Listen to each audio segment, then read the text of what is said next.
Because we were already introduced, I'm just going to go ahead and jump into the first question for this panel, which is called Defining DeFi, Discover What It Takes to Succeed in DeFi and Web3 from Renowned Investors. Kanav, I'll let you enter the stage before we get started. By the way, this is why privacy matters. Right. Oasis solves this. Oasis solves this, yes. Yeah, do a mic test. Okay, we're all mic'd up and ready? Okay, this is going to be a juicy panel, so get ready, guys. First question, why is DeFi down so much? And anyone who wants to jump in and start, feel free. I feel like you should start that one. All right. Yeah, no, I think in large part, I think global markets around the world are down. Macro is really terrible. There's a tightening of liquidity, and we're seeing every asset class basically get blown. And so I don't think this is a phenomena very particular to crypto at the moment, but of course it's more accentuated in these markets. We obviously saw the whole Terra depegging, which caused a lot of leverage to unwind through the ecosystem. I think we're seeing leverage unwind in a bunch of other pockets across the space as well. And when something of that size happens, it just obviously causes a lot of downstream effects. And so, yeah, I think unsurprising given also the 12-year bull run that we've had in global markets, and obviously the insane run-up that we've had right now. And so emotionally surprising, not intuitively surprising, right? Yeah, I would echo that. I think what we're seeing, Netflix is down more than 75%, right? DeFi is down 85% plus. So yeah, a lot of things have lost a lot of value. And so the question is why, it's not surprising that DeFi is one of the things that's down, but the more specific question of why DeFi in particular is down. Obviously, Terra spooked a lot of people, but this drawdown started long before Terra started depegging. So the broader story is one about macro. It's one about interest rates. It's one about when interest rates go up, what does that change in other parts of the world? That's the thing about interest rates; they control everything. And when interest rates go up, really what that means is that the value of something that pays you today is a lot more than what it was for something that pays you farther in the future. And so how is DeFi affected by interest rates? Just on the obvious point is that most of DeFi is not a story about today. Most of DeFi is a story about the farther future. Right? Most of the things in DeFi don't make any money. Uniswap doesn't collect $1 of revenue for its token holders. All the value in Uniswap, although it collects a lot of fees, those fees go to LPs. Right? There are a few protocols today that do actually collect protocol revenue, but most of them don't. And so you saw the same thing in tech markets, is that companies that basically were like, someday we'll generate profit, but right now we're not. Those companies went down a lot relative to companies that are paying out dividends today.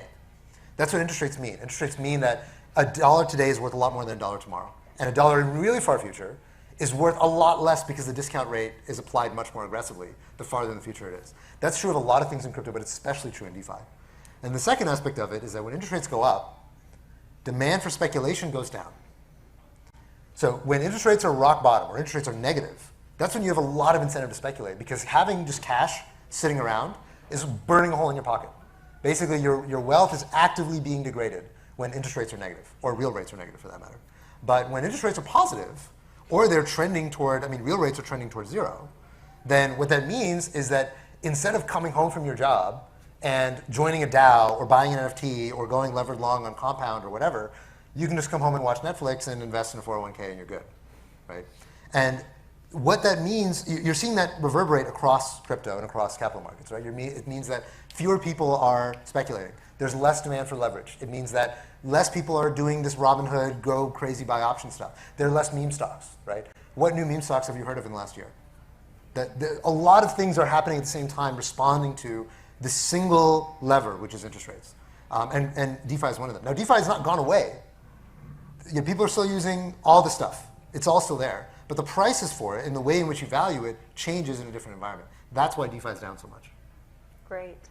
Wonderful. Dawn, did you have anything to add there? No, I think you're having the investors talk about that. Right, yeah, definitely. She doesn't talk prices, just we talk prices. Right. Exactly. Let's switch topics over to Web3 briefly. Web3 companies are finding success quickly, with many becoming unicorns faster than Web2 companies. But they are also getting dehorned faster. Why is this the case today? Yeah, I think a lot of it is what we just kind of talked about in kind of global markets coming off. I think it's a point in time thing, but additionally also crypto is liquid, right? And for companies that in the traditional Web2 space that stay private for an extended period of time, and we've seen that trend draw out, it's pretty commonly spoken about on companies choosing to stay private for extended periods of time. There aren't liquid marks, and so there is not an opportunity for them to get dehorned unless they need to raise fresh capital. And so if that does happen and markets persist, we will see more dehorning, I think, so to speak, in Web2 markets as people need to raise cash to stay afloat. But obviously in crypto, it's a liquid free market, and so it corrects very quickly. And then obviously for all the reasons that Haseeb pointed out, there is, the discount rates apply far more aggressively to most speculative markets. Right. And so the other element of it is that when you're looking at private companies, right, you're looking at, we just saw BlockFi supposedly raising around at $1 billion compared to the $3 billion previous valuation.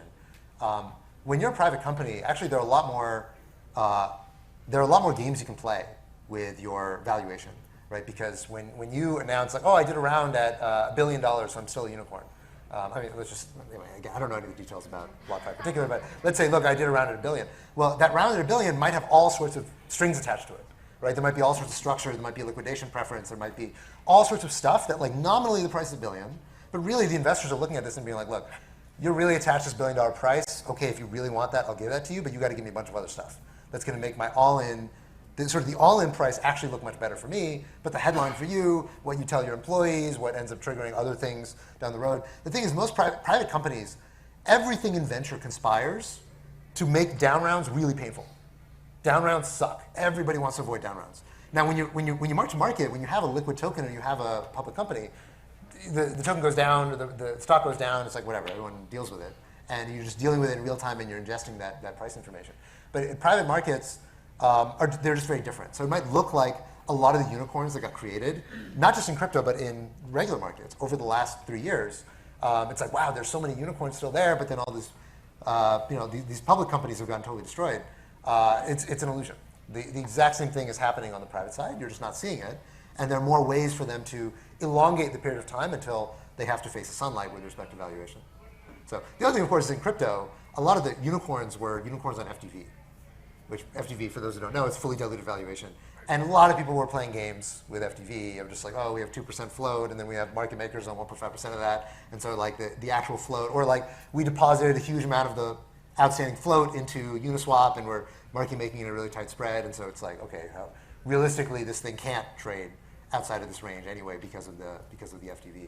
It's the public markets version of the private market games. Exactly, exactly. So when float is small enough, there are all sorts of distortions that you can have.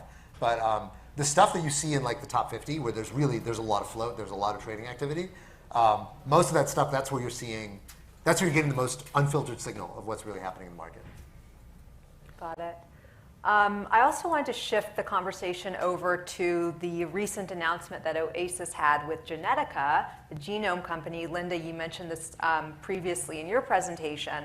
But Dawn, I wanted to ask you what that partnership means for Web3 use cases and what Oasis's vision is for data tokenization moving forward. So maybe you could explain what that partnership is and then go on to the second part of that question. Great, yeah. Thanks for the question. So we are really excited about this partnership with Genetica. As Linda mentioned, Genetica is a leading company in Southeast Asia in the genomic data analysis area.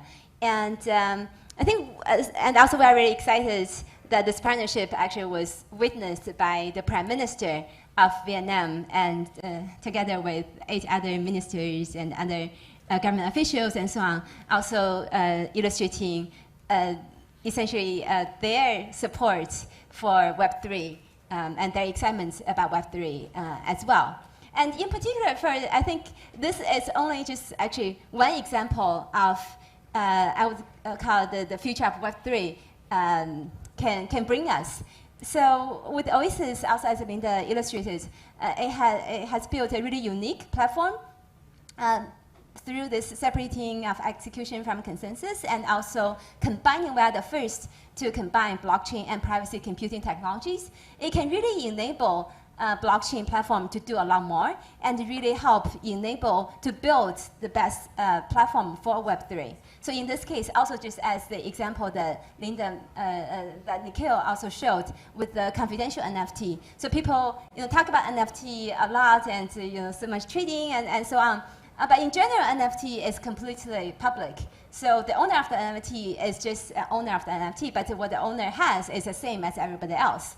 But however, when you bring privacy computing together with the blockchain, then what can enable is this kind of new capability with this confidential NFT. So the owner actually can have something that the others don't have. And that's just one example showing the owner can own something that the others don't have.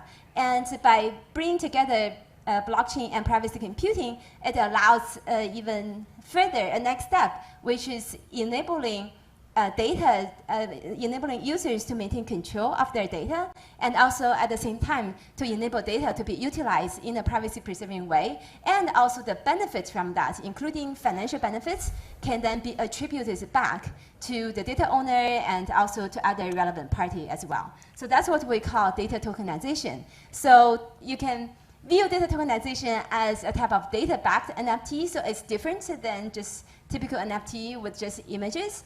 But with data-backed NFT, it's a data token that enables the holder of the token to then actually be able to utilize the data, do certain compute jobs, but at the same time to ensure that the computation still complies with the original data owner's specified data use policies and so on. And the partnership with Genetica is just one example use case of this really exciting broad domain. And in this particular case, it's genomic data. As we all know, genomic data is the most sensitive data of everyone. And once it's leaked, you won't be able to change it. However, genomic data also holds keys to really important medical cures like precision medicine and so on. And so far, there has been huge challenges in getting more genomic data for medical research, and also at the same time to enable the privacy being protected and so on. So by utilizing the Oasis technology, again, combining blockchain and privacy computing, we can let users to still maintain control of their data, but at the same time enabling medical researchers and hospitals and so on to do computation over this data to then help find better cures for precision medicine, for diseases, and so on. And again, as I mentioned, this is just one of the use cases. We are very excited. There are other use cases in the pipeline for in the financial domain and in other areas as well. And also, as Linda mentioned, so with the Oasis technology, we are also building the next generation decentralized identity and a number of really exciting technologies and products that I'm looking forward to share with the community in the future as well. Right, thank you. And for those of you interested in learning more about that partnership, Oasis has a great blog post on it. I wrote an article on it that's on Cointelegraph in my column, so feel free to check that out. Dawn, just based on what you were saying, could we also talk a little bit more about the missing pieces of Web3 that are still in the process of being built? So in your opinion, what are those pieces? Also, I'd like to hear from the other panelists as well if they'd like to chime in. Okay, great. Yeah, thanks. So following what I just mentioned, I think in Web3, of course, there are a number of big missing pieces. And also one thing I wanted to mention too, I'm wearing multiple hats here. So I'm the founder of Oasis Labs that has been building all these great technologies. And also I'm a professor in computer science at UC Berkeley. And at UC Berkeley, because of all these exciting open new challenges, we actually recently established a new campus-wide center focused on blockchain Web3 called Responsible Decentralized Intelligence, RDI. If you can just go to rdi.berkeley.edu.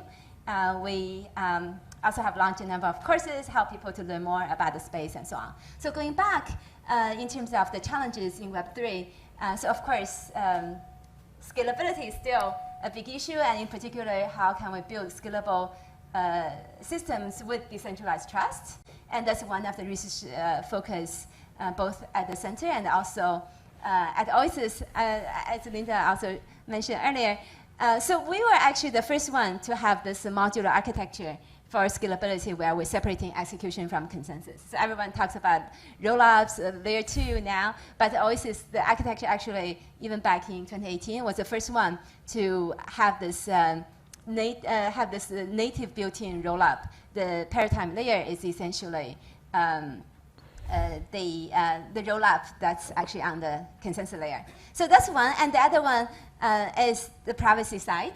Really for Web3, it's different from the current DeFi, NFT area. Privacy is really important. That's also why Oasis is really focusing on this area as well by combining different privacy computing technologies, including secure enclaves, and also we have been doing work in MPC and other areas too, to build the next generation infrastructure, including decentralized identities that we are really excited about.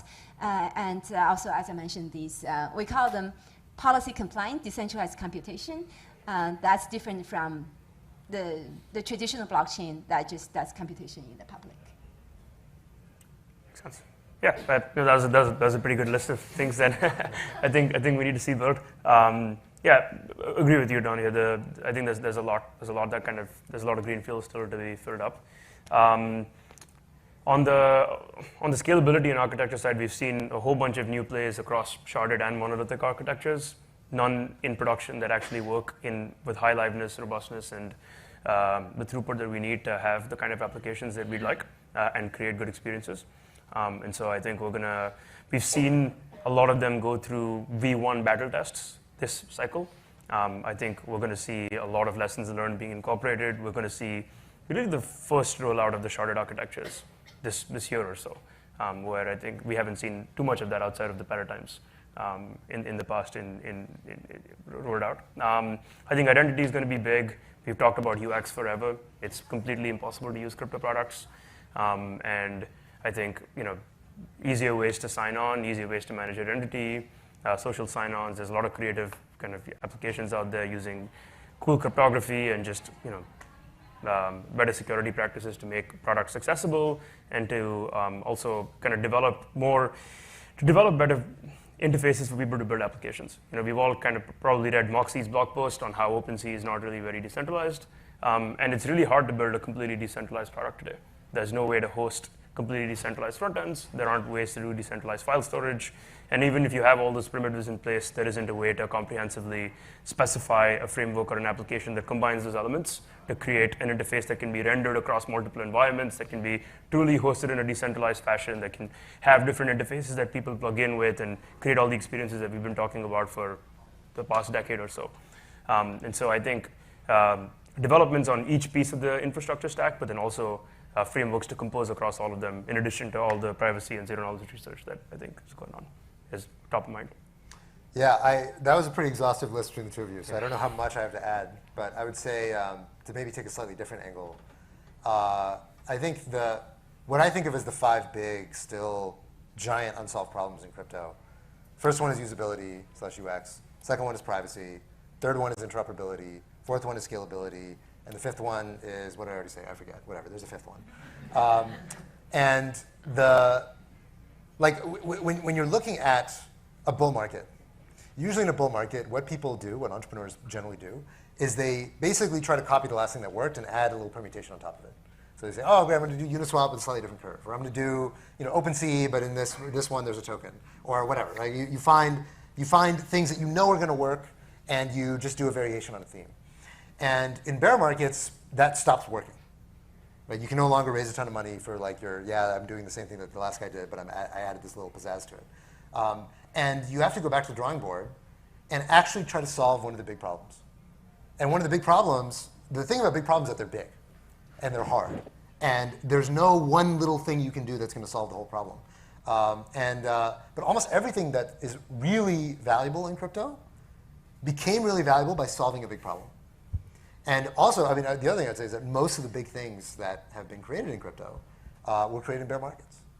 Actually, I was just chatting the other day with somebody, and we were trying to come up with what are the great companies or products or protocols that were built in the bull market. And it's very hard to think of any. most of the things that you might think of like, oh, like OpenSea. No, OpenSea was actually built in the bear market. OpenSea was around since like 2018, 2019, back when nobody gave a shit about NFTs. Bancor?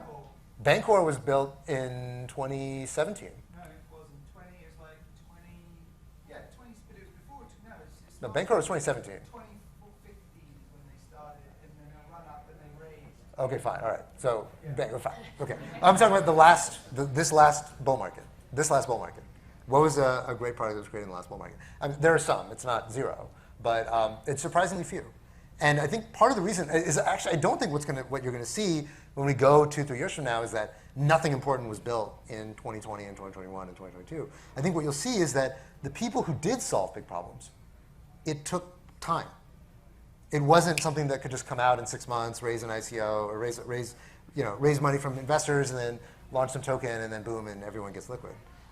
You can make money like that in bull markets, but in bear markets, you have to solve real problems. So that's why, I mean, anybody who's in this room is thinking about, what do I want to do? What do I want my contribution to crypto to be? Generally speaking, the bigger the problem, the better. And bear markets give you the time and they give you the focus to be able to answer that call seriously. Yeah, wonderful, great responses. Let's talk a little bit about what's next for DeFi and how it may evolve in the next 5 years. So what do you guys think? What's next for DeFi? How DeFi evolves in the next 5 years? Yeah. 5 years is a long time. Yeah, it's a long time. It's all illegal, I think. Yeah. That was like 5 years. Oh, by the way, I forgot the fifth one was identity. I don't think I said that. Fifth one was identity. How does DeFi change in the next 5 years? Well, I mean, it's always hard to guess these things because anybody. Look, I remember in 2017 when people were trying to prognosticate about what the future would look like, and everyone was wrong. Doesn't matter how smart they were, doesn't matter how much money they made, everyone was wrong. Even the people who made a ton of money were wrong. So I'm very mindful that anything you hear in a panel like this, like we're going to be so off base that, take it as a sort of imaginative exercise more than actual prognostication. But if I had to guess, I'd say we're going to have robust forms of identity. You'll be able to get on-chain credit. We'll find mechanisms for DeFi to be as cheap, or at least close to as cheap as what you can do in CeFi, whether it's in terms of slippage or in terms of fees. We'll find ways to do things that are also very low latency. Probably not as low latency as the kind of stuff that Jump does in real exchanges, but much better than what you see today in DeFi. And my guess is that you'll be able to trade everything. So anything that you can trade on the NASDAQ, you'll also be able to trade in DeFi. You may not be able to get the same size, you may not be able to do quite as much, again, throughput or speed, but anything that you could buy through your brokerage account, you'll be able to buy in DeFi, a synthetic version of it. That seems very reasonable. Yeah. Very reasonable. Very reasonable. I think another one that could look very different from what it does today, I think, is people aren't going to be like L1 users. People aren't going to be Solana users and Ethereum users and other L1 users. I think with interoperability, things are going to become very seamless across chains. And at the wallet level, a lot of applications will get abstracted away. And so that's not to say that the compute environments themselves are not important. They're incredibly important. And they have, their unique heterogeneous environments enable, the creation of state that's unique to them. But that folks aren't going to be mostly even aware of what applications and tooling they're interacting with. That's going to be important. I think credit and identity are going to be very important. And yeah, those at least have to be true for 5 years from now if things are going to work. Right. So. And yeah, that's a great list. And just to add to that, I think we'll see much better privacy protection in the DeFi space, definitely. And that's something that Oasis also has been really excited working on. And also one thing, when we talk about privacy, in particular for DeFi, regulatory compliance is also important. So something we are working on, also have been working on, is called auditable privacy, so that. So essentially, you can have privacy protection, but at the same time, you can ensure auditability and regulatory compliance and so on. I think this is really going to be really helpful for bringing DeFi to the masses. So that's one part, and the other part is that I think. Like what Haseeb mentions, everything you can trade everything in DeFi, and I would add that we'll also see new type of assets. So, for example, the data tokenization and data assets that Oasis has been working on, and in 5 years we really we are really excited. We hope to see that these data assets actually become a really significant part of the overall asset space, and that can really help DeFi to go to the next level as well. So you'll be able to ape into your friends' genomes in the future.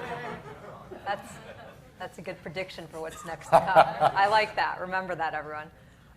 Great. Well, those are the questions. So I want to say thank you to our panelists. Before we actually have a few minutes, so I wanted to open up this panel to you guys and see if anybody had any questions for the panelists. We have about 5 minutes left. So yes, I will take your question first in the back. I saw your hand. Yes. To our view, I think, how do you think the raise of the rates of the countries will affect the DeFi system and the inflation also? Do you think the rates of the USA, whatever, you get the yields higher, or you are right out? Yeah, so to repeat the question, do you think rates going up in the regular world is going to affect rates in DeFi? Or how are they going to affect rates in DeFi? Yeah, how will it affect rates in DeFi? It's an interesting question. What you should expect is that rates in DeFi would go up, right? Because when the risk-free rate goes up, the rate at which you can do anything else should also go up. What you see is the opposite, actually. You see yields in DeFi going down. And I think part of the reason for that is that there's a lot of the reason why the rates in DeFi are there is because people want to go levered long, and so there's more desire, basically for speculation, more desire for leverage. So because the reality is that there's very little non-speculative use of most assets in crypto. So if you had non-speculative use, then you could expect that there would be more reason why you'd expect the natural rate to rise. But it's gone down across the board. So I don't know what you guys probably are closer to this since you actually borrow stuff on chain.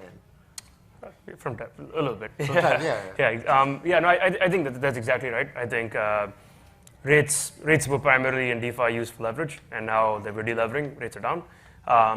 I think in a steady state, we do converge to the risk-free rate having very strong correlation with steady state economic yields across the board, and so including DeFi. And so rising interest rates should mean higher yields in DeFi, especially if people are using crypto collateral to borrow dollars that are then usable throughout the economy, which USDC is kind of getting there.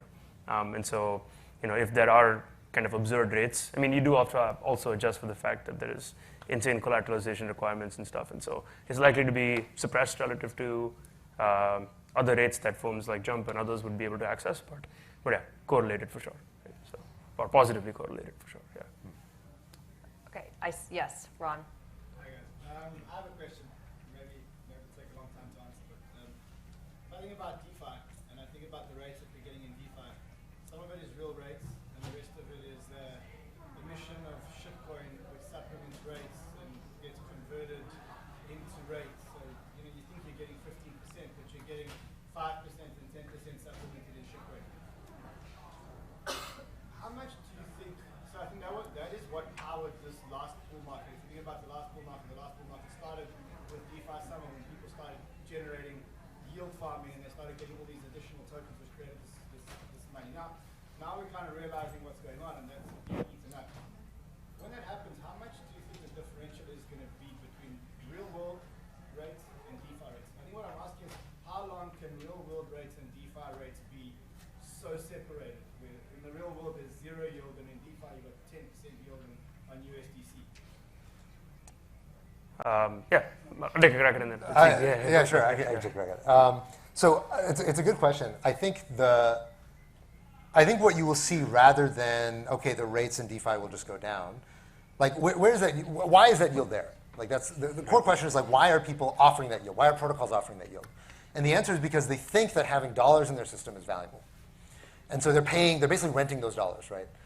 In a way, it's not surprising that if you're a random startup, that you have to pay a lot in order to get USD, right? I mean, like you were just saying, the rates at which Jump can borrow are very different than the rates at which a random startup can borrow. So a startup is basically borrowing. I mean, what's renting capital? It's borrowing, right? They're basically borrowing at high rates. Now, those high rates are fairly high. They're not like crazy out of whack for what a startup maybe should be paying to borrow USD. But the big thing, of course, is that the problem with all of this, the problem with so much of the liquidity mining is that it's not actually useful. most of what you see is that they're paying these yields for this borrowed capital, but the borrowed capital is not sticky, right? The users, the quote-unquote users who are depositing the money are not really long-term users. They're cavalier users who they'll be there while the rates are there, and as soon as the rates go away, they're going to screw off and go somewhere else. Exactly. So I think what you're going to see over time is that there's going to be iteration toward more intelligent ways of actually capturing the thing that people care about, which is they care about users. That's what they really want. They want users. Very few protocols actually need liquidity, quote unquote, right? Like if you're Compound or you're Uniswap, you actually need liquidity. Most protocols don't need that. That's not their problem. The problem is users. So I think what we'll find over time is that people will iterate, and that always happens, right? Every single technological cycle, people find some marketing strategy or some user acquisition strategy, and then people run it into the ground. They exhaust it so much that it's no longer usable, and then they go move on to the next thing, right? Like in Web 2, you might remember in the early days of Facebook, there was a thing on Facebook where you could import all your contacts. And it would email everyone you ever knew and ever spoken to anywhere, be like, hey, get on Facebook. And that worked in 2007. That was really, really effective. Now, you would just be crazy spamming people and nobody would ever use you, right? That doesn't work anymore. You need to go find the next thing. The same thing, liquidity mining worked. It actually did work in summer of 2020. It actually did attract users. It actually did create stickiness. But it doesn't do that anymore. And so I think what you'll see is that protocols will iterate and find an actual useful way to expend that capital. Yeah, that's very well articulated. I think we're just going to see much better token incentive models in the kind of next paradigms that we see. I think we're seeing incredibly smart economists and folks with really good thoughts on what actual behavior you want to incentivize. And so yield farming in and of itself is not an evil. I think paying up tokens and paying up for user behavior and attraction is a reasonable thing to do. And you just have to do it intelligently to not attract the mercenary capital, but get the usage that you need. So. Cool. We have time for one more question, and if we don't answer your question, find us after this panel. Can we have it be a woman? Yeah. Do any ladies in the audience have a question? Because that is important. Diversity. They're all bored. Never mind. We can go. There's more men here than women, as usual, but that's okay. So, okay, right. A question from someone. I'm looking at you, so I will get your question. How useful do you think derivatives and like DeFi primitives on NFTs are? And do you think they'll start to get adoption pretty soon? I think derivatives on NFTs are very hard. And the reason why are derivatives generally hard? Why don't you list derivatives on like very thinly traded assets? The answer is that a derivative needs a mark price. It needs an index price. You need to know what thing is supposed to be tracking. And if the index is too easy to manipulate, then you can just mess people up on the derivative, right? The derivative no longer becomes trustworthy whether or not you're going to get liquidated. So that's why, the same thing why the SEC says like they don't want to list a Bitcoin ETF is because Bitcoin spot prices are manipulable. I think that's ridiculous. But is a NFT manipulable? Like hell yes, of course it is. Like if you're trying to mark something to the floor price of an NFT collection, how hard is it to just go and buy up enough NFTs to move the floor price? It's not that hard. So having liquid derivatives on very illiquid assets generally doesn't happen for a reason. So that's the reason why it's hard. Now, are there good reasons to have it? Yeah, it's nice to financialize things, right? It's nice to have a representation of things. But the reality is we've had fractionalization of NFTs for a long time. And that's, in principle, that should be like a REIT, right? A REIT is like a real estate trust that you can use to financialize real estate. Normally, you have to buy real estate one big building at a time. You put it all into a big real estate trust. You put it on a stock market, and anybody can trade a share of it. We've tried that with NFTs, but people mostly don't want it. Mostly people actually, the thing that people care about with NFTs is not really financializing, betting on the financialization of NFTs. Really what they want is they want to own NFTs. They want to like have it. They want to put it on their profile picture. It's the same reason why people don't buy fractions of cars or watches, even if they're really big cars or really expensive watches. They want to buy the actual watch. So that seems to be empirically why so far NFT financialization has not been amazing. Great. Well, we are out of time. So like I said, if you guys have any more questions, come find us. We're very approachable. Thank you, everyone, for joining. This has been a great panel. Thank you to our panelists. Thank you, Oasis, CoinDesk. Thank you so much, Rachel.